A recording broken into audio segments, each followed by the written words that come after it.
ವಿಕಸನ ವಿಕಸನ ವಿಕಸನ ವಿಕಸನ.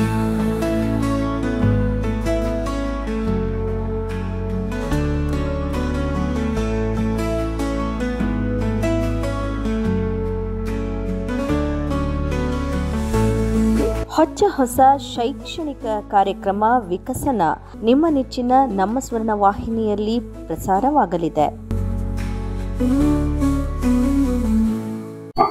ನಮಸ್ತೆ, ನಾನು ಡಾಕ್ಟರ್ ಮಾಲಿನಿ ಎಲ್ ಅಂತ, ಹಾಸನಾಂಬ ಶಿಕ್ಷಣ ಮಹಾವಿದ್ಯಾಲಯ ಹಾಸನದಲ್ಲಿ ನಾನು ಪ್ರಾಂಶುಪಾಲೆಯಾಗಿ ವರ್ಕ್ ಮಾಡ್ತಾ ಇದ್ದೀನಿ. ಇವತ್ತಿನ ಪ್ರಸ್ತುತವಾಗಿ ನಾನು ಹೇಳಬಯಸುವಂತಹ ವಿಷಯ ಅಂತ ಹೇಳಿದ್ರೆ ಘಟಕ ಯೋಜನೆ, ಯೂನಿಟ್ ಪ್ಲಾನ್ ಅಂತ ನಾವು ಹೇಳ್ತೀವಿ. ಯಾವುದೇ ಒಂದು ಕ್ಷೇತ್ರ ಇರ್ಬೋದು, ಆ ಕ್ಷೇತ್ರದಲ್ಲಿ ಏನು ಅಂತ ಹೇಳಿದ್ರೆ ಆ ಯೋಜನೆ ಇಲ್ದನೆ ಇದ್ರೆ ಯಾವುದೇ ಒಂದು ಕೆಲಸ ಕಾರ್ಯಗಳು ಏನಾಗ್ತಾ ಹೋಗುತ್ತೆ ಅಂತ ಹೇಳಿದ್ರೆ ಅಸ್ತವ್ಯಸ್ತ ಆಗತ್ತೆ. ಹಾಗೇನೆ ನಮ್ಮ ಶಿಕ್ಷಣ ಕ್ಷೇತ್ರದಲ್ಲೂ ಕೂಡ ಪ್ರತಿಯೊಂದಕ್ಕೂ ಅದರದೇ ಆದಂತಹ ಒಂದು ಯೋಜನೆ ಅನ್ನುವಂಥದ್ದು ಇರಬೇಕು. ಈಗ ಸಪೋಸ್ ನಾನೊಬ್ಳು ಶಿಕ್ಷಕಳು, ಒಂದು ಪಾಠ ಮಾಡ್ಬೇಕು. ನಾನು ಆ ಸಂದರ್ಭದಲ್ಲಿ ನಾನು ಏನ್ ಮಾಡ್ಬೇಕು, ಒಂದು ಪಾಠಕ್ಕೆ ಬೇಕಾದಂತಹ ಒಂದು ಯೋಜನೆಯನ್ನ ನಾನು ಮಾಡ್ಕೊಳ್ಬೇಕು.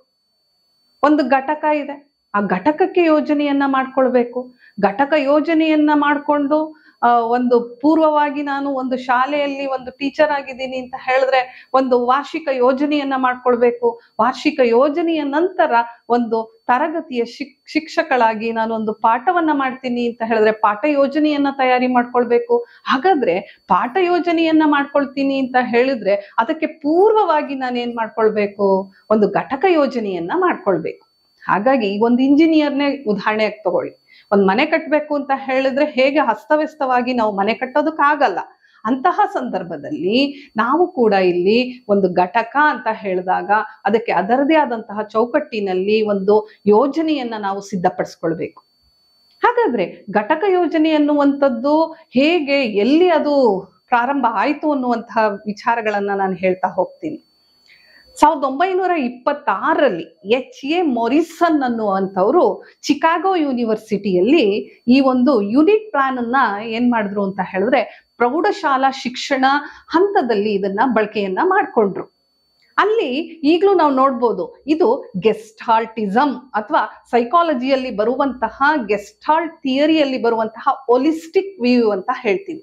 ಆ ಹೋಲಿಸ್ಟಿಕ್ ವ್ಯೂ ಅನ್ನ ನಾವು ಇಲ್ಲಿ ಏನು ಅಂತ ಹೇಳಿದ್ರೆ ಒಂದು ಇಡಿಯಾಗಿರುವಂಥದ್ದನ್ನ ಬಿಡಿ ಬಿಡಿಯಾಗಿ ವಿಚಾರಗಳನ್ನ ತಿಳಿಸುವಂತಹ ಒಂದು ಪರಿಕ್ರಮ. ಹಾಗೇನೆ ಇಲ್ಲಿ ನಾವು ಘಟಕ ಯೋಜನೆ ಅನ್ನುವಂಥದ್ದನ್ನ ಹೇಳಬೇಕು ಅಂತ ಹೇಳಿದ್ರೆ ಒಂದು ಘಟಕ ನಮ್ಮ ಮುಂದೆ ಇದೆ. ಆ ಘಟಕಕ್ಕೆ ಹಲವಾರು ಸರಳೀಕೃತವಾದಂತಹ ಒಂದು ಪಾಠ ಯೋಜನೆಯ ವಿನ್ಯಾಸಗಳನ್ನ ಅದು ಪಡ್ಕೊಂಡಿರುತ್ತೆ. ಇನ್ನೂ ಸುಲಭವಾಗಿ ಹೇಳ್ಬೇಕು ಅಂತ ಹೇಳಿದ್ರೆ, ಸರಳವಾಗಿ ಹೇಳ್ಬೇಕು ಅಂತ ಹೇಳಿದ್ರೆ ಒಂದು ಘಟಕಕ್ಕೆ ಯೋಜನೆಯನ್ನ ತಯಾರಿಸಲ್ಪಡುವಂಥದ್ದನ್ನ ನಾವೇನಂತ ಹೇಳ್ತೀವಿ, ಘಟಕ ಯೋಜನೆ ಅಂತ ಹೇಳ್ಬೋದು. ಹಾಗಾದ್ರೆ ಈ ಘಟಕ ಯೋಜನೆ ಅನ್ನುವಂಥದ್ದು ಏನನ್ನ ಪಡ್ಕೊಂಡಿರುತ್ತೆ? ಘಟಕ ಯೋಜನೆ ಅನ್ನುವಂಥದ್ರಲ್ಲಿ ನಾವು ಆ ಅರ್ಥವನ್ನ ತಿಳ್ಕೊಂಡಂತಹ ಸಂದರ್ಭದಲ್ಲಿ ಆ ಯೋಜನೆ ಒಂದು ಘಟಕಕ್ಕೆ ಸೀಮಿತವಾಗಿರ್ತದೆ. ಆ ಘಟಕದಲ್ಲಿ ಏನನ್ನ ಒಳಗೊಂಡಿರ್ತದೆ? ವಿಷಯ ವಿಶ್ಲೇಷಣೆ ಇರ್ಬೋದು, ಕಲಿಕಾ ಚಟುವಟಿಕೆಗಳನ್ನ ಕೊಡುವಂಥದ್ದಿರ್ಬೋದು, ಮೌಲ್ಯಮಾಪನವನ್ನ ಒಳಗೊಂಡಿರ್ತದೆ. ಅಂದ್ರೆ ಇವೆಲ್ಲವೂ ಕೂಡ ಸರಣೀಕೃತವಾದಂತಹ ಒಂದು ಪಾಠ ಯೋಜನೆಗಳನ್ನ ಅದು ಒಳಗೊಂಡಿರ್ತದೆ. ಹಾಗಾದ್ರೆ ಒಂದು ಘಟಕ ಯೋಜನೆಯ ಗುಣಲಕ್ಷಣಗಳು ಏನಾಗಿರ್ಬೇಕು? ಘಟಕ ಯೋಜನೆಯ ಒಂದು ಗುಣಲಕ್ಷಣ ಅಂತ ಹೇಳಿದಾಗ ಅಲ್ಲಿ ನಾವು ನೋಡುವಂಥದ್ದೇನು ಅಂತ ಹೇಳಿದ್ರೆ ಯಾವುದೇ ಒಂದು ಗುರಿ ಮತ್ತೆ ಉದ್ದೇಶ ಸ್ಪಷ್ಟವಾಗಿರ್ಬೇಕು. ಎರಡನೇ ವಿಚಾರ ಏನು ಅಂತ ಹೇಳಿದ್ರೆ ನಾವು ಕೊಡುವಂತಹ ಘಟಕಕ್ಕೆ ಅದು ಏನು ವಿಷಯ ವಸ್ತು ಪೂರಕವಾಗಿ ಇರಬೇಕು. ಜೊತೆಗೆ ವಿಷಯ ವಸ್ತು ಏನ್ ಪೂರಕವಾಗಿದ್ರೆ ಆ ವಿಷಯ ವಸ್ತುವನ್ನ ನಾವು ಹೆಚ್ಚಿನದಾಗಿ ಅರ್ಥೈಸೋದಕ್ಕೋಸ್ಕರ ನಾವು ಬೋಧನಾ ವಿಧಾನಗಳನ್ನ ಅಳವಡಿಸ್ಕೊಳ್ಳುವಂಥದ್ದಾಗಿರ್ಬೇಕು. ಹಾಗೇನೆ ಬೋಧನಾ ವಿಧಾನದ ಜೊತೆಗೆ ನಾವು ಬೋಧನಾ ಕಲಿಕಾ ಸಾಮಗ್ರಿಗಳನ್ನ ಹೇಗೆ ಬಳಕೆಯನ್ನ ಮಾಡ್ಕೊಳ್ಬೇಕು, ಹೇಗೆ ನಾವು ಒಂದು ಕಲಿಕಾ ಸಾಮಗ್ರಿಯೊಂದಿಗೆ ಒಂದು ಕಲಿಕಾ ಅನುಭವವನ್ನ ಹೇಗೆ ಕೊಡಬೇಕು, ಮೌಲ್ಯಮಾಪನವನ್ನ ಹೇಗೆ ಮಾಡಬೇಕು, ಈ ಎಲ್ಲ ವಿಚಾರಗಳನ್ನ ಆ ಒಂದು ಗುಣಲಕ್ಷಣಗಳಲ್ಲಿ ನಾವು ನೋಡೋದಕ್ಕೆ ಸಾಧ್ಯ ಇದೆ. ಇನ್ನೂ ಒಂದು ನನ್ನ ಗುಣಲಕ್ಷಣಗಳನ್ನ ಹೇಳ್ಬೇಕಾದ್ರೆ ಒಂದು ಇಚ್ಛೆ ಪಡ್ತೀನಿ. ಏನು ಅಂತ ಹೇಳಿದ್ರೆ, ನಾವು ಒಂದು ಘಟಕ ಯೋಜನೆ ಅಂತ ಹೇಳಿದಾಗ ಮೊದಲನೇದಾಗಿ what to teach, how to teach, whom to teach ಅನ್ನುವಂತಹ ವಿಚಾರ. ಹಾಗಾದ್ರೆ ಏನನ್ನ ನಾವು ಬೋಧಿಸ್ಬೇಕು, ಯಾವುದನ್ನ ಬೋಧಿಸ್ಬೇಕು, ಯಾರಿಗೆ ಬೋಧಿಸ್ಬೇಕು ಅನ್ನುವಂಥದ್ದು ಒಬ್ಬ ಶಿಕ್ಷಕರಾಗಿ ನಮ್ಗೆ ಅದು ಬಹಳ ಇಂಪಾರ್ಟೆಂಟ್ ಆಗ್ತಾ ಹೋಗುತ್ತೆ. ಹೇಗೆ ಅಂತ ಹೇಳಿದ್ರೆ, ಒಂದು ವಾಟ್ ಟು ಟೀಚ್ ಅಂತ ಹೇಳಿದ್ರೆ, ನಾನು ಈಗ ಒಂದು ಘಟಕ ಇದೆ, ಈ ಘಟಕವನ್ನ ನಾನು ಬೋಧನೆಯನ್ನ ಮಾಡಬೇಕು. ಹಾಗೇನೆ ಆ ಘಟಕವನ್ನ ಬೋಧನೆ ಮಾಡೋದ್ರೊಂದಿಗೆ ನಾವು ಹೌ ಟು ಟೀಚ್. ಹಾಗಾದ್ರೆ ಎಲ್ಲಾ ವಿಚಾರವನ್ನ ಒಂದೇ ರೀತಿ ನಾವು ಅದನ್ನ ಹೇಳ್ಕೊಡೋದಕ್ಕಾಗಲ್ಲ. ಹಲವಾರು ಬೋಧನಾ ವಿಧಾನಗಳು ಹಾಗೆ ಚಟುವಟಿಕೆಗಳ ಮೂಲಕ ನಾವೇನ್ ಮಾಡ್ತಾ ಹೋಗ್ತೀವಿ, ಅದನ್ನ ನಾವು ಬೋಧನೆಯನ್ನ ಮಾಡ್ತೀವಿ. ಹಾಗಾದ್ರೆ ಏನನ್ನ ನಾವು ಬೋಧಿಸ್ಬೇಕು, ಹಾಗಾದ್ರೆ ಯಾರಿಗೆ ಬೋಧಿಸ್ಬೇಕು, ಹೋಮ್ ಟು ಟೀಚ್ ಅಂತ ಹೇಳ್ತೀವಿ. ಯಾರಿಗೆ ಬೋಧಿಸ್ಬೇಕು ಅಂತ ಹೇಳಿದ್ರೆ, ನಾವೀಗ 9ನೇ ತರಗತಿ ಇರ್ಬೋದು, 8ನೇ ತರಗತಿ ಇರ್ಬೋದು, ಅವರ ಮಾನಸಿಕ ವಯಸ್ಸು, ದೈಹಿಕ ವಯಸ್ಸಿಗೆ ಅನುಗುಣವಾಗಿ ನಾವೊಂದು ಚಟುವಟಿಕೆ ಇರ್ಬೋದು, ನಾವು ಹೇಳುವಂತಹ ವಿಷಯ ಪ್ರಸ್ತುತೀಕರಣ ಇರ್ಬೋದು, ಎಲ್ಲವೂ ಒಂದು ಕರೆಕ್ಟ್ ಆಗಿ ಔಚಿತ್ಯಪೂರ್ಣವಾಗಿರುವಂಥದ್ದನ್ನ ನಾವಿಲ್ಲಿ ನೋಡ್ತಾ ಹೋಗ್ಬೇಕು.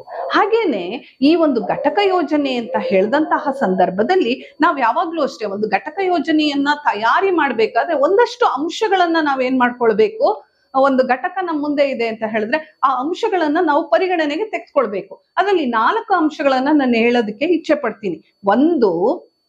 ಒಂದು ಘಟಕ ಅನ್ನುವಂಥದ್ದು ಯಾಕೆ, why, how, what, evidence of achievement ಅಂತ ಹೇಳ್ತೀವಿ. ಒಂದು ಘಟಕ ಇದೆ ಅಂತ ಹೇಳಿದ್ರೆ ಅಲ್ಲಿ ಉದ್ದೇಶ ಮತ್ತು ನಿರ್ದಿಷ್ಟ ಉದ್ದೇಶಗಳು ಬಹಳ ಇಂಪಾರ್ಟೆಂಟ್ ಆಗ್ತದೆ. ಆ ಘಟಕದಲ್ಲಿ ನಾನು ಯಾವ ಉದ್ದೇಶಗಳನ್ನ ಈಡೇರಿಕೆಯನ್ನ ಮಾಡ್ಕೊಳ್ಬೇಕು, ಆ ಉದ್ದೇಶಗಳ ಅಡಿಯಲ್ಲಿ ನಾನು ಯಾವ ನಿರ್ದಿಷ್ಟ ಉದ್ದೇಶಗಳನ್ನ ಸಾಧಿಸಲ್ಪಡ್ಬೇಕು ಅನ್ನುವಂಥದ್ದು ಇಂಪಾರ್ಟೆಂಟ್ ಆಗತ್ತೆ. ಹಾಗೆ ವಿಷಯ ವಿಶ್ಲೇಷಣೆ, ನಾವು ಸರಳತೆಯಿಂದ ಸಂಕೀರ್ಣದ ಹಾದಿಯಲ್ಲಿ ಆ ಒಂದು ವಿಷಯವನ್ನ ಸಂಘಟಿಸಲ್ಪಡುವಂತಹ ಕೆಲಸವನ್ನ ನಾವೇನ್ ಮಾಡ್ಬೇಕಾಗ್ತಾ ಹೋಗುತ್ತೆ. 3ನೇದಾದಂತಹ ವಿಚಾರ ಅಂತ ಹೇಳಿದ್ರೆ ಅಲ್ಲಿ ನಾವು ನೋಡುವಂಥದ್ದು ಅಂತ ಹೇಳಿದ್ರೆ ಲರ್ನಿಂಗ್ ಆಕ್ಟಿವಿಟೀಸ್ ಅಂತ ಹೇಳ್ತೀವಿ. ಏನು ಲರ್ನಿಂಗ್ ಆಕ್ಟಿವಿಟೀಸ್? ಚಟುವಟಿಕೆಗಳು, ಕಲಿಕಾ ಚಟುವಟಿಕೆಗಳನ್ನ ಆ ಒಂದು ವಿಷಯ ವಸ್ತು ಏನಿದೆ ಆ ವಿಷಯ ವಸ್ತುವನ್ನ ನಾವು ಸಂವಹನವನ್ನ ಮಾಡುವಂತಹ ಸಂದರ್ಭದಲ್ಲಿ ಯಾವ ಒಂದು ಕಲಿಕಾ ಚಟುವಟಿಕೆಗಳನ್ನ ಎಲ್ಲಿ ಹೇಳ್ಬೇಕು, ಹೇಗೆ ಹೇಳ್ಬೇಕು ಅನ್ನುವಂಥದ್ದು ಕೂಡ ನಾವಿಲ್ಲಿ ಆ ಅಂಶವನ್ನ ಗಮನವನ್ನ ಹರಿಸ್ಬೇಕು. 4ನೇ ವಿಚಾರ ಅಂತ ಹೇಳಿದಂತಹ ಸಂದರ್ಭದಲ್ಲಿ ಟೆಸ್ಟಿಂಗ್ ಪ್ರೊಸೀಜರ್ಸ್ ಅಂತ ಹೇಳ್ತೀವಿ. ಏನು ಟೆಸ್ಟಿಂಗ್ ಪ್ರೊಸೀಜರ್ಸ್ ಅಂತ ಹೇಳಿದ್ರೆ ಇಲ್ಲಿ ಪರೀಕ್ಷೆಯ ಒಂದು ವಿಧಾನ, ಯಾವ ತರ ಪರೀಕ್ಷೆ, ಅವರ ಒಂದು ಅಚೀವ್ಮೆಂಟ್ ಅನ್ನ ನಾವು ಪರೀಕ್ಷಿಸಬೇಕು. ಈಗಾಗ್ಲೇ ಯೂನಿಟ್ ಟೆಸ್ಟ್ ಅಂತ ಹೇಳ್ತೀವಿ, ಘಟಕ ಪರೀಕ್ಷೆ ಅಂತ ಹೇಳ್ತೀವಿ. ಆ ಘಟಕ ಪರೀಕ್ಷೆಯ ಮುಖಾಂತರ ನಾವು ಹೆಂಗೆ ಪರೀಕ್ಷೆಯನ್ನ ಮಾಡಬೇಕು, ಹಾಗೆ ಮೌಲ್ಯಮಾಪನವನ್ನ ಹೇಗೆ ಮಾಡಬೇಕು ಅನ್ನುವಂತಹ ಒಂದು ವಿಚಾರವನ್ನ ನಾವು ಈ ಅಂಶಗಳಲ್ಲಿ ಬಹಳ ಗಮನವನ್ನ ಹರಿಸ್ತಾ ಹೋಗ್ಬೇಕಾಗತ್ತೆ. ಹಾಗೇನೆ ಇನ್ನೊಂದಷ್ಟು ಏನು ಅಂತ ಹೇಳಿದ್ರೆ, ಒಂದು ಯೂನಿಟ್ ಪ್ಲಾನಿಂಗ್ ಅಥವಾ ಒಂದು ಘಟಕ ಯೋಜನೆ ಅಂತ ಹೇಳಿದಾಗ ಇಲ್ಲಿ ಪ್ರಮುಖವಾಗಿ ವಿಷಯ ವಿಶ್ಲೇಷಣೆ ಅನ್ನುವಂಥದ್ದು ಒಬ್ಬ ಶಿಕ್ಷಕನಾದಂತವನು ಬಹಳ ಪ್ರಭುತ್ವವನ್ನ ಅಲ್ಲಿ ಸಾಧಿಸಿರ್ಬೇಕಾಗ್ತದೆ. 2ನೇ ವಿಚಾರ ಏನು ಅಂತ ಹೇಳಿದ್ರೆ ಅಲ್ಲಿ ಉದ್ದೇಶ ಮತ್ತು ಕಲಿಕಾ ಚಟುವಟಿಕೆಗಳು ಅನ್ನುವಂಥದ್ದು ಬಹಳ ಇಂಪಾರ್ಟೆಂಟ್ ಆಗ್ತಾ ಹೋಗುತ್ತೆ. 3ನೇ ವಿಚಾರ ಅಂತ ಹೇಳಿದಾಗ ಅಲ್ಲಿ ಯಾವುದೇ ಒಂದು ಮೌಲ್ಯಮಾಪನದ ಹಂತ ಅನ್ನುವಂಥದ್ದು ನಮ್ಗಿಲ್ಲಿ ಇಂಪಾರ್ಟೆಂಟ್ ಆಗ್ತಾ ಹೋಗುತ್ತೆ. ಹಾಗಾದ್ರೆ ಈ ಘಟಕ ಯೋಜನೆ ಎನ್ನುವಂತಹ ಒಂದು ಗುಣಲಕ್ಷಣ ನೋಡಿದ್ವು, ಅದರ ಒಂದು ಅಂಶಗಳನ್ನ ನೋಡಿದ್ವು. ಹಾಗಾದ್ರೆ ಘಟಕ ಯೋಜನೆಯ ಒಂದು ಮಹತ್ವ ಏನು? ಖಂಡಿತವಾಗ್ಲೂ ಆ ಮಹತ್ವವನ್ನ ನಾವು ತಿಳ್ಕೊಳ್ಬೇಕಾಗ್ತದೆ. ಯಾಕೆ ಅಂತ ಹೇಳಿದ್ರೆ, ಒಂದು ಶೈಕ್ಷಣಿಕವಾಗಿ ನಾವು ಆಲೋಚನೆಯನ್ನ ಮಾಡಿದಾಗ ಘಟಕ ಯೋಜನೆ ಎನ್ನುವಂಥದ್ದು ಯಾವುದೇ ಒಂದು ಕಾರಣದಿಂದನೂ ಕೂಡ ಒಂದು ಶಿಕ್ಷಕನಿಗೆ ಅದು ಬಹಳ ಮಹತ್ವವಾಗಿರ್ತದೆ. ಒಂದು ತರಗತಿ, ಕೇವಲ ಒಂದು ತರಗತಿಗೆ ಅವನು ಒಂದು ಪಾಠ ಯೋಜನೆಯನ್ನ ಮಾಡ್ತಾನೆ ಅಂತ ಹೇಳಿದ್ರೆ, ಘಟಕ ಯೋಜನೆಯ ಮುಖಾಂತರ ಒಂದು ಉಪಘಟಕದಿಂದ ಅವನು ಒಂದು ಪಾಠ ಯೋಜನೆಯನ್ನ ತೆಗೆದುಕೊಂಡು ಅದನ್ನ ತಯಾರಿ ಮಾಡಿಕೊಂಡು ಬಹಳ ಪರಿಣಾಮಕಾರಿಯಾಗಿ ಪಾಠವನ್ನ ಮಾಡೋದಿಕ್ಕೆ ಅದು ಸಹಾಯಕವಾಗ್ತದೆ. ಹಾಗಾಗಿ ಒಬ್ಬ ಶಿಕ್ಷಕನಿಗಾಗಿರ್ಬೋದು ಅಥವಾ ಒಬ್ಬ ವಿದ್ಯಾರ್ಥಿ ಅಥವಾ ಕಲಿಕಾರ್ಥಿಗೆ ಈ ಘಟಕ ಯೋಜನೆ ಎನ್ನುವಂಥದ್ದು ಬಹಳ ಮಹತ್ವತೆಯನ್ನ ಅದು ಕೊಡ್ತಾ ಹೋಗುತ್ತೆ. ಹೇಗೆ ಅದು? ಒಂದು, ಒಬ್ಬ ಶಿಕ್ಷಕ ಪೂರ್ವವಾಗಿ, ಈಗ ಎಷ್ಟೋ ಸತಿ ನಾವು BEd ಅಲ್ಲಿ ಏನ್ ಮಾಡ್ತಾ ಹೋಗ್ತೀವಿ, ಫಸ್ಟು ಪ್ರಾಕ್ಟೀಸ್ ಟೀಚಿಂಗ್ ಎಲ್ಲ ಹೋಗ್ತೀವಿ. ಆ ಹೋದಂತಹ ಸಂದರ್ಭದಲ್ಲಿ ಕೇವಲ ಪಾಠ ಯೋಜನೆಗೆ ನಾವು ಬಹಳ ಮಹತ್ವತೆಯನ್ನ ಕೊಡ್ತಾ ಹೋಗ್ತೀವಿ. ಹಾಗಲ್ಲ, ನಾವು ಹೋಲಿಸ್ಟಿಕ್ ವ್ಯೂ ಅಂತ ಮಾತಾಡ್ತೀವಿ ಅಂತ ಹೇಳಿದ್ರೆ ಅಲ್ಲಿ ಇಡಿಯಿಂದ ಹಿಡಿದು ಬಿಡಿ ಬಿಡಿಯಾಗಿ ನಾವು ಅದನ್ನ ಬಳಸ್ಕೊಳ್ಳುವಂತಹ ಒಂದು ವಿಚಾರವನ್ನ ನಾವಿಲ್ಲಿ ಮನಗಾಣ್ಬೇಕಾಗತ್ತೆ. ಯಾಕೆ ಅಂತ ಹೇಳಿದ್ರೆ ಇಲ್ಲಿ ಒಬ್ಬ ಶಿಕ್ಷಕನಾದಂಥವನು ಪೂರ್ವವಾಗಿ ಒಂದು ಘಟಕಕ್ಕೆ ಪೂರ್ವ ತಯಾರಿಯನ್ನ ಮಾಡಿಕೊಂಡು ಆ ಒಂದು ಘಟಕವನ್ನ ಹಲವಾರು ಉಪಘಟಕಗಳಾಗಿ ಅದಕ್ಕೆ ಪಾಠ ಯೋಜನೆಯನ್ನ ಅವನು ತಯಾರು ಮಾಡ್ಕೊಳ್ತಾ ಹೋಗ್ತಾನೆ. ಈಗ ಒಂದು ತರಗತಿಗೆ ಅವನು ಪಾಠವನ್ನ ಮಾಡಕ್ ಹೋಗ್ತಾನೆ ಅಂತ ಹೇಳಿದ್ರೆ ಒಂದು ಘಟಕ ಯೋಜನೆಯಲ್ಲಿರುವಂತಹ ಒಂದು ಉಪಘಟಕವನ್ನ ತೆಗೆದುಕೊಂಡು ಅವನೇನ್ ಮಾಡ್ತಾ ಹೋಗ್ತಾನೆ, ಪಾಠವನ್ನ ನಿರ್ವಹಣೆಯನ್ನ ಮಾಡುವಂತಹ ಕೆಲಸ ಆಗ್ತಾ ಹೋಗುತ್ತೆ. ಪೂರ್ವವಾಗಿ ಆ ಒಂದು ಯೋಜನೆಯಲ್ಲಿ, ಘಟಕ ಯೋಜನೆ ಎನ್ನುವಂಥದ್ರಲ್ಲಿ ಹೇಗೆ ನಾನು ಒಂದು ತರಗತಿಯಲ್ಲಿ ಪರಿಣಾಮಕಾರಿಯಾಗಿ ಬೋಧನೆಯನ್ನ ಮಾಡೋದಿಕ್ಕೆ ಏನೆಲ್ಲ ಮೌಲ್ಯಮಾಪನವನ್ನ ನಾನು ಮಾಡೋದಿಕ್ ಸಾಧ್ಯ ಇದೆ, ಏನೆಲ್ಲ ಚಟುವಟಿಕೆಗಳನ್ನ ನಾನು ಕೊಡೋದಕ್ ಸಾಧ್ಯ ಇದೆ, ಹಾಗೇನೆ ನಾವು ಯಾವುದೆಲ್ಲ ವಿಚಾರದಿಂದ ನಾವು ಒಂದು ನಿರ್ದಿಷ್ಟ ಗುರಿ ಮತ್ತು ಉದ್ದೇಶವನ್ನ ಸಾಧಿಸಲ್ಪಡ್ಬೋದು ಅನ್ನುವಂಥದ್ದು ಈಗ ಒಂದು ಘಟಕ ಯೋಜನೆಯಿಂದ ನಮಗೆ ಪ್ರಯೋಜನ ಕೂಡ ಆಗ್ತಾ ಹೋಗುವಂಥದ್ದನ್ನ ನಾವಿಲ್ಲಿ ನೋಡ್ತಾ ಹೋಗ್ತೀವಿ. ಹಾಗಾದ್ರೆ ಈ ಘಟಕ ಯೋಜನೆ ಎನ್ನುವಂಥದ್ದು ಕೇವಲ ಒಂದು ಶೈಕ್ಷಣಿಕವಾಗಿ ನಾವು ಆಲೋಚನೆಯನ್ನ ಮಾಡಿದಾಗ ಆ ಒಂದು ಪೂರ್ವ ತಯಾರಿಯಾದಂತಹ ಒಂದು ಘಟಕ ಒಂದು ಪರಿಣಾಮಕಾರಿಯಾದಂತಹ ಒಂದು ತರಗತಿಯಲ್ಲಿ ಆ ಒಂದು ಪರಿಣಾಮಕಾರಿ ಬೋಧನೆ ಎನ್ನುವಂಥದ್ದು ಈ ಘಟಕ ಯೋಜನೆಯ ಮೇಲೆ ನಿಂತಿರತ್ತೆ. ಹಾಗಾದ್ರೆ ಈ ಒಂದು ಶಿಕ್ಷಕನಾದವನಿಗೆ ಈ ಒಂದು ಘಟಕ ಯೋಜನೆ ಎನ್ನುವಂಥದ್ದು ಬಹಳ ಮಹತ್ವವಾದದ್ದು ಅಂತ ನಾನು ಹೇಳೋದಕ್ಕೆ ಬಯಸ್ತಾ ಹೋಗ್ತೀನಿ. ಒಂದು, ಒಬ್ಬ ಶಿಕ್ಷಕ ಒಂದು ವಿಷಯ ವಿಶ್ಲೇಷಣೆಯನ್ನ ಮಾಡಿಕೊಂಡು ಒಂದು ವಿಷಯದ ಮೇಲೆ ಪ್ರಭುತ್ವವನ್ನ ಸಾಧಿಸ್ಕೊಳ್ತಾ ಹೋಗ್ತಾನೆ. ಹಾಗೇನೆ ಹಲವಾರು ಮೌಲ್ಯಮಾಪನದ ವಿಧಗಳ ಮುಖಾಂತರ ತನ್ನನ್ನ ತಾನು ಸ್ವಮೌಲ್ಯಮಾಪನವನ್ನ ಮಾಡ್ಕೊಳ್ಳೋದಕ್ಕೆ ಸಾಧ್ಯ ಆಗ್ತದೆ. ವಿದ್ಯಾರ್ಥಿಗಳನ್ನ ಮೌಲ್ಯಮಾಪನವನ್ನ ಮಾಡೋದಕ್ಕೆ ಇದು ಘಟಕ ಯೋಜನೆ ಸಹಾಯಕವಾಗ್ತಾ ಹೋಗುತ್ತೆ. ಹೇಗೆಲ್ಲ ಹಾಗೆ ಒಂದು ಪರಿಹಾರಾತ್ಮಕ ಬೋಧನೆಯನ್ನ ಹೇಗೆ ಮಾಡಬೇಕು, ವಿದ್ಯಾರ್ಥಿ ಒಂದು ಸಾಧನೆಯಲ್ಲಿ ಹಿಂದುಳಿದಿದ್ದಾನೆ ಅಂತ ಹೇಳಿದ್ರು ಕೂಡ ಘಟಕ ಯೋಜನೆಯನ್ನ ನಾವು ತಯಾರಿಸುವಂತಹ ಆಧಾರದ ಮೇಲೆ ಪರಿಹಾರಾತ್ಮಕ ಬೋಧನೆಯನ್ನ ಕೊಡೋದಕ್ಕೂ ಕೂಡ ನಮ್ಗೆ ಅದು ಸಹಾಯಕವಾಗ್ತಾ ಹೋಗುವಂಥದ್ದು. ಅಂದ್ರೆ ಈ ಘಟಕ ಯೋಜನೆ ಅನ್ನುವಂಥದ್ದು ಬಹಳ ವಿಸ್ತಾರವಾದಂತಹ ಒಂದು ಮಹತ್ವತೆಯನ್ನ ಅದು ಪಡ್ಕೊಳ್ತಾ ಇರುವಂತದ್ದನ್ನ ನಾವು ನೋಡ್ತಾ ಹೋಗ್ತೀವಿ. ಹಾಗಾದ್ರೆ ಘಟಕ ಯೋಜನೆ ಅಂತ ಹೇಳಿದಾಗ ಅದಕ್ಕೆ ತನ್ನದೇ ಆದಂತಹ ಹಂತಗಳನ್ನ ಪಡ್ಕೊಂಡಿದೆ. ಹಾಗಾದ್ರೆ 7 ಹಂತಗಳು ಇವೆ. ಏನು? ಮೊದಲನೇದಾಗಿ ಪ್ರಿಪ್ರೇಷನ್ ಅಥವಾ ಮೋಟಿವೇಶನ್ ಅಂತ ಹೇಳ್ತೀವಿ. ಹಾಗಂದ್ರೆ ಏನು? ಸಿದ್ಧತೆ ಅಥವಾ ಅಭಿಪ್ರೇರಣೆ. ಎರಡನೇ ವಿಚಾರ ಏನು? ನೋಯಿಂಗ್ ದ ಪ್ರೀವಿಯಸ್ ನಾಲೆಡ್ಜ್ ಅಂತ ಹೇಳ್ತೀವಿ. ಅಂದ್ರೆ ವಿದ್ಯಾರ್ಥಿಗಳ ಒಂದು ಪೂರ್ವ ಜ್ಞಾನವನ್ನ ಅರ್ಥೈಸಿಕೊಳ್ಳುವಂಥದ್ದು ಅಥವಾ ತಿಳಿದುಕೊಳ್ಳುವಂತಹ ಕೆಲಸವನ್ನ ಅಲ್ಲಿ ಮಾಡ್ತೀವಿ. ನೆಕ್ಸ್ಟ್ ಏನು? ಪ್ರೆಸೆಂಟೇಷನ್, ನಿರೂಪಣೆ ಅಥವಾ ಪ್ರಸ್ತುತೀಕರಣ ಅಂತ ನಾವು ಅದನ್ನ ಹೇಳ್ತೀವಿ. ಮೂರನೇದೇನು? ಆರ್ಗನೈಸೇಷನ್ ಆಫ್ ಲರ್ನಿಂಗ್ ಅಂತ ಹೇಳ್ತೀವಿ. ಕಲಿಕೆಯನ್ನ ಹೇಗೆ ಸಂಘಟಿಸ್ತಾ ಹೋಗ್ಬೇಕು ಅನ್ನುವಂತಹ ವಿಚಾರ. ಇನ್ನ ಐದನೇದಾಗಿ ನಾವು ಹೇಳುವಂಥದ್ದು ಅಂತ ಹೇಳಿದ್ರೆ ಸಾರಾಂಶೀಕರಣ ಅಥವಾ ಸಮರೈಸೇಷನ್ ಅಂತ ಹೇಳ್ತೀವಿ. ಹಾಗೇನೆ ಇನ್ನೊಂದು ವಿಚಾರ ಏನು ಅಂತ ಹೇಳಿದ್ರೆ ಸಾರಾಂಶೀಕರಣವನ್ನ ನಾವು ಮಾಡಾದ್ಮೇಲೆ ಮೌಲ್ಯಮಾಪನ ಮಾಡುವಂತದ್ದಿದ್ದೇ ಇರುತ್ತಲ್ವಾ.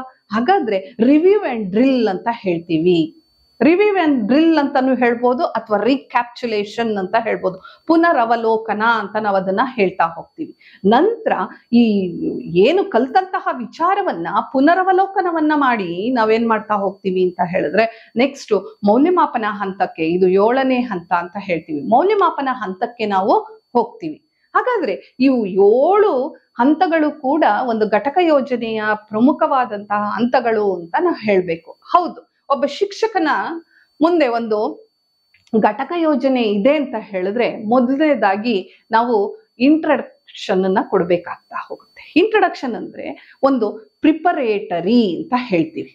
ಪ್ರಿಪರೇಟರಿ ಒಂದು ತರಗತಿಯ ಸನ್ನಿವೇಶದಲ್ಲಿ ಹೇಗೆಲ್ಲ ಒಂದು ವಿದ್ಯಾರ್ಥಿಯ ಒಂದು ಕಲಿಕೆಯನ್ನ ಕೇಂದ್ರೀಕರಿಸ್ಕೊಳ್ಬೇಕು ಅಂತ ಹೇಳಿದ್ರೆ ನಮಗೆ ಅದನ್ನ ಮೋಟಿವೇಶನ್ ಅಥವಾ ಸಿದ್ಧತೆಯ ಒಂದು ಹಂತ ಅಂತ ನಾವು ಅದನ್ನ ಹೇಳ್ತೀವಿ. ಹಾಗಾದ್ರೆ ಪೂರ್ವಜ್ಞಾನ ಎಷ್ಟು ಮಟ್ಟಿಗೆ ವಿದ್ಯಾರ್ಥಿಗಿದೆ ಅನ್ನುವಂಥದ್ದನ್ನ ನಾವು ಪೀಠಿಕೆಯ ಮುಖಾಂತರ ಅವರ ಪೂರ್ವಜ್ಞಾನವನ್ನ ನಾವೇನ್ ಮಾಡ್ಬೇಕು, ಪರೀಕ್ಷಿಸಬೇಕು. ಪೂರ್ವ ಜ್ಞಾನವನ್ನ ನಾವು ಹೊಸದಾದಂತಹ ಒಂದು ಜ್ಞಾನಕ್ಕೆ ಅದನ್ನ ನಾವೇನ್ ಮಾಡ್ಬೇಕು, ಲಿಂಕ್ ಅನ್ನ ಮಾಡ್ತಾ ಹೋಗ್ಬೇಕಾಗತ್ತೆ. ಹಾಗೇನೆ ಮೂರನೇ ವಿಚಾರ ಏನು ಅಂತ ಹೇಳಿದ್ರೆ, ಇರುವಂತಹ ವಿಷಯವನ್ನ ನಾವೇನ್ ಮಾಡ್ತಾ ಹೋಗ್ತೀವಿ, ಅದನ್ನ ಪ್ರಸ್ತುತೀಕರಣವನ್ನ ಮಾಡುವಂತಹ ಹಂತ. ಪ್ರಸ್ತುತೀಕರಣವನ್ನ ಮಾಡುವಂತಹ ಹಂತ ಅಂತ ಹೇಳಿದ್ರೆ, ಈಗ ಹಲವಾರು ಒಂದು ಘಟಕ ಅಂತ ಹೇಳಿದ್ರೆ ಹಲವಾರು ರೀತಿಯಾದಂತಹ ಒಂದು ಉಪಘಟಕಗಳಿವೆ.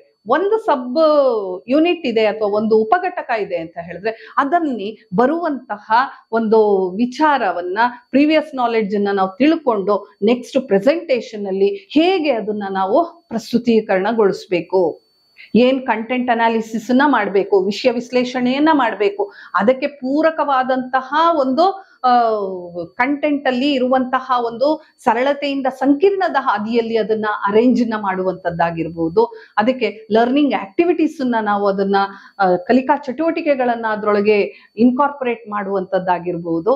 ಜೊತೆಗೆ ಈ ಒಂದು ಘಟಕ ಯೋಜನೆ ಎನ್ನುವಂತಹದ್ರಲ್ಲಿ ಮೂರನೇ ವಿಚಾರ ಅಂತ ಹೇಳಿದಾಗ ಈ ಒಂದು ಪ್ರೆಸೆಂಟೇಷನ್ ಆಗಿರ್ತದೆ. ಇನ್ನು ನಾಲ್ಕನೇ ವಿಚಾರ ಅಂದ್ರೆ ಆರ್ಗನೈಸೇಷನ್ ಆಫ್ ಲರ್ನಿಂಗ್.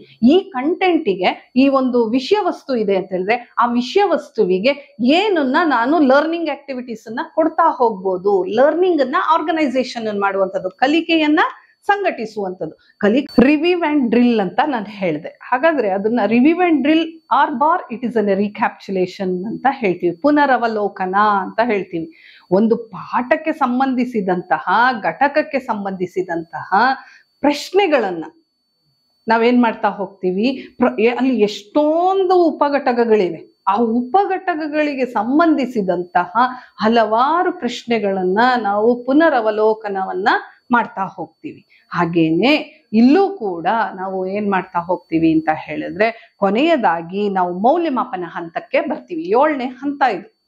ಮೌಲ್ಯಮಾಪನ ಅಂತ ಹೇಳಿದ್ರೆ, ಇಲ್ಲಿ ಒಂದು ಘಟಕಕ್ಕೆ ಪೂರ್ಣವಾದಂತಹ ಏನೆಲ್ಲ ಪ್ರಶ್ನೆಗಳು ಬರ್ತವೆ, ಆ ಪ್ರಶ್ನೆಗಳನ್ನ ನಾವು ಮೌಲ್ಯಮಾಪನವನ್ನ ಮಾಡುವಂಥದ್ದನ್ನ ಒಂದು ಕ್ರೋಢೀಕರಣವನ್ನ ಮಾಡಿಕೊಂಡು ನಾವು ಆ ಒಂದು ಯೋಜನೆಯೊಳಗೆ ಹಾಕ್ತಾ ಹೋಗ್ತೀವಿ. ಇಲ್ಲಿ ನೀವು ನೋಡಿದ ಹಾಗೆ ಇಲ್ಲಿ 7 ಹಂತಗಳು ಈ ರೀತಿಯಾಗಿ ಇರುತ್ತೆ. ಹಾಗಾದ್ರೆ ನಾವು ಒಂದು ಶಿಕ್ಷಕರಾಗಿ ಘಟಕ ಯೋಜನೆ ಅನ್ನುವಂಥದ್ದು ಎಷ್ಟು ಮಹತ್ವ, ಹಾಗಂದ್ರೆ ಏನು ಅನ್ನುವಂಥದ್ದು ಎಲ್ಲವನ್ನ ತಿಳ್ಕೊಂಡ್ವು. ಇಲ್ಲಿ ಅದರ ಒಂದು ವಿನ್ಯಾಸ ಅಥವಾ ಅದರ ಒಂದು ನಮೂನೆಯನ್ನ ನಾನು ಹೇಳೋದಿಕ್ಕೆ ಇಚ್ಛೆ ಪಡ್ತೀನಿ. ನಮೂನೆ ಅಂತ ಹೇಳಿದಾಗ ನಾನಿಲ್ಲಿ ಅದಕ್ಕೆ ಅದರದೇ ಆದ ರೀತಿಯಲ್ಲಿ ಹೇಗೆ ನೀವು ಬರೀಬೇಕು ಒಂದು ಯೂನಿಟ್ಗೆ ಅಥವಾ ಒಂದು ಘಟಕಕ್ಕೆ ಅಂತ ಹೇಳಿದಾಗ, ಮೊದಲನೇದಾಗಿ ಆ ಫಾರ್ಮೆಟ್ ಅನ್ನ ನೋಡುವಂತಹ ಹಂತದಲ್ಲಿ ನಾವು ಮೊದಲನೇದಾಗಿ ಪ್ರಿಲಿಮಿನರಿ ಇನ್ಫಾರ್ಮೇಶನ್ ಅಂತ ನಾವು ಹೇಳ್ತೀವಿ. ಪ್ರಿಲಿಮಿನರಿ ಇನ್ಫಾರ್ಮೇಶನ್ ಅಂತ ಹೇಳಿದ್ರೆ ಪ್ರಾಥಮಿಕವಾದಂತಹ ಒಂದು ಮಾಹಿತಿ ಅಂತ ಅದನ್ನ ನಾವು ಹೇಳ್ತೀವಿ. ಪೂರ್ವವಾದಂತಹ ಒಂದು ಮಾಹಿತಿ. ಅದರಲ್ಲಿ ನಿಮ್ಮ ಹೆಸರು ಇರ್ಬೋದು, ಘಟಕದ ಹೆಸರು ಇರ್ಬೋದು, ಶಾಲೆಯ ಹೆಸರು, ಹಾಗೆ ಯಾವ ಒಂದು ತರಗತಿಗೆ ನೀವು ಈ ಪಾಠವನ್ನ ಮಾಡ್ತೀರಾ ಅನ್ನುವಂತಹ ವಿಚಾರ, ಹಾಗೆ ಆ ಘಟಕದ ಹೆಸರು. ಆ ಫಾರ್ಮೆಟ್ ಅಲ್ಲಿ ಬರುವಂತಹ 2ನೇ ವಿಚಾರ ಅಂತ ಹೇಳಿದ್ರೆ ಜನರಲ್ ಆಬ್ಜೆಕ್ಟಿವ್, ಸಾಮಾನ್ಯ ಉದ್ದೇಶ ಅಂತ ನಾವು ಹೇಳ್ತೀವಿ. ಸಾಮಾನ್ಯ ಉದ್ದೇಶ ಅಂತ ಹೇಳಿದಾಗ ಆ ಒಂದು ಘಟಕಕ್ಕೆ ಇರುವಂತಹ ಏನೆಲ್ಲ, ಈಗ ಒಂದು ಸೈನ್ಸ್ ಅಂತ ಹೇಳಿದಾಗ, ವಿಜ್ಞಾನ ಅಂತ ಹೇಳಿದಾಗ ಅಲ್ಲಿ ನಾವು ನೋಡ್ತೀವಿ ಜ್ಞಾನ, ತಿಳುವಳಿಕೆ, ಅನ್ವಯ ಮತ್ತೆ ಕೌಶಲ.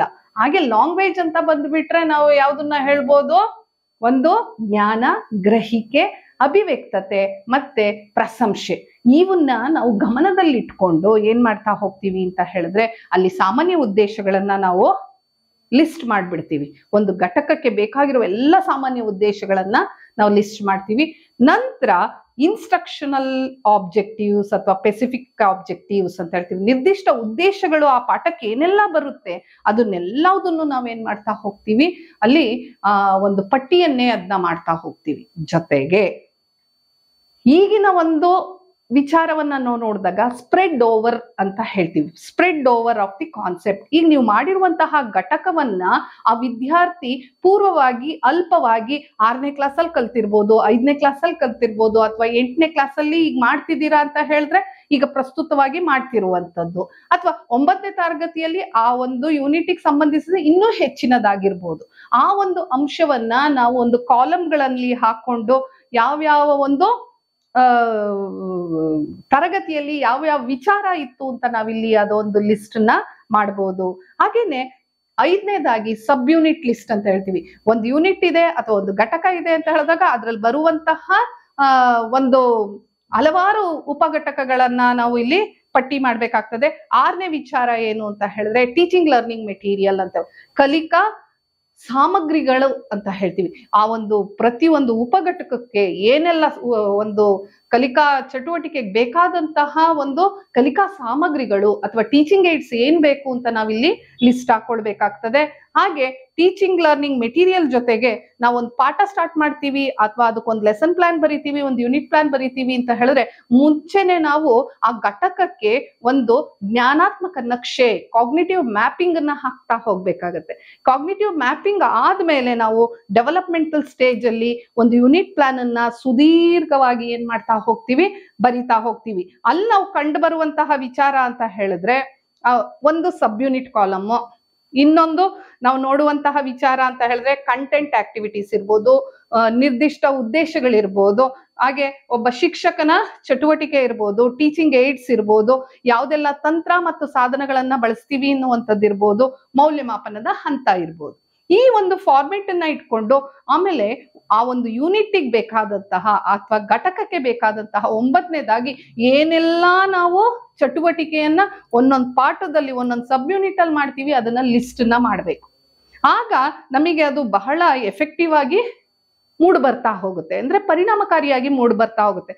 ಆಮೇಲೆ ಇಷ್ಟೆಲ್ಲ ನಾವು ಮಾಡ್ತೀವಲ್ವಾ, ಹಾಗಾದ್ರೆ ಕಾಂಪಿಟೆನ್ಸಿ, ಹಾಗಾದ್ರೆ ಒಂದು ವಿದ್ಯಾರ್ಥಿಯಲ್ಲಿ ಏನ್ ಕಾಂಪಿಟೆನ್ಸಿ ಸಾಮರ್ಥ್ಯಗಳನ್ನ ಬೆಳೆಸ್ತೀವಿ ಅನ್ನೋದಕ್ಕೆ ಪ್ರತಿ ಒಂದು ಘಟಕಕ್ಕೂ ಲಿಸ್ಟ್ ಹಾಕೊಂಡು ಆ ಘಟಕದಲ್ಲಿ ಉಪಘಟಕಗಳಲ್ಲಿ ನಾನು ಏನೆಲ್ಲ ಸಾಮರ್ಥ್ಯಗಳನ್ನ ಬೆಳೆಸ್ತೀನಿ ಎನ್ನುವಂತಹ ವಿಚಾರವನ್ನ ನಾವಿಲ್ಲೇನ್ ಮಾಡ್ತಾ ಹೋಗ್ತೀವಿ, ಲಿಸ್ಟ್ ಮಾಡ್ತೀವಿ.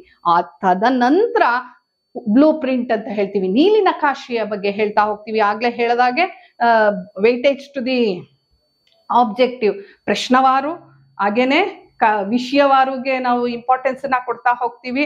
ಆಮೇಲೆ ಪ್ರಶ್ನೆಗಳಿಗೆ ನಾವು ಕೊಡುವುದ್ರ ಜೊತೆಗೆ ಉದ್ದೇಶಗಳಿಗೆ ನಾವು ಇಂಪಾರ್ಟೆನ್ಸ್ ಅನ್ನ ಕೊಡ್ತೀವಿ. ಹಾಗೆ ಕ್ಲಿಷ್ಟತಾ ಮಟ್ಟಕ್ಕೆ ಇಂಪಾರ್ಟೆನ್ಸ್ ಅನ್ನ ಕೊಡ್ತೀವಿ. ನೀಲಿ ನಕಾಶೆಯನ್ನ ನೀವು ತಯಾರಿಸ್ಕೊಳ್ಬೇಕು.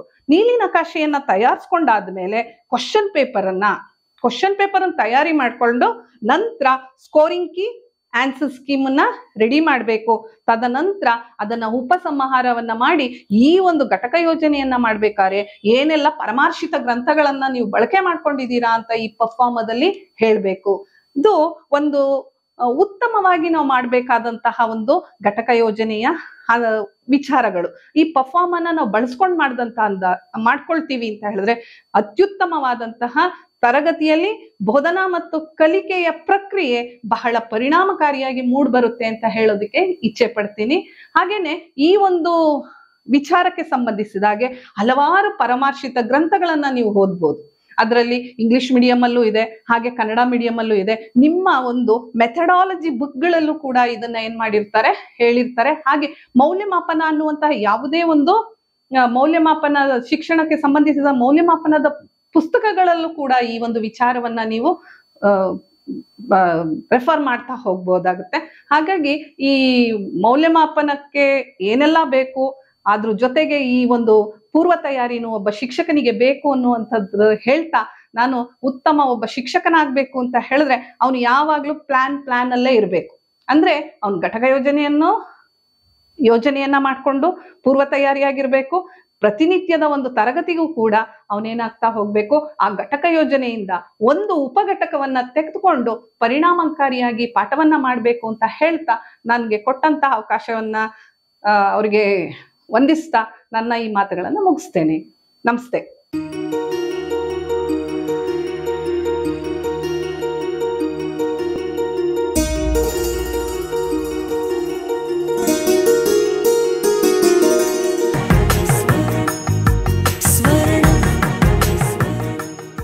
ಸ್ವರ್ಣ, ಇದು ಬಾಂಧವ್ಯಗಳ ಬೆಸುಗೆ,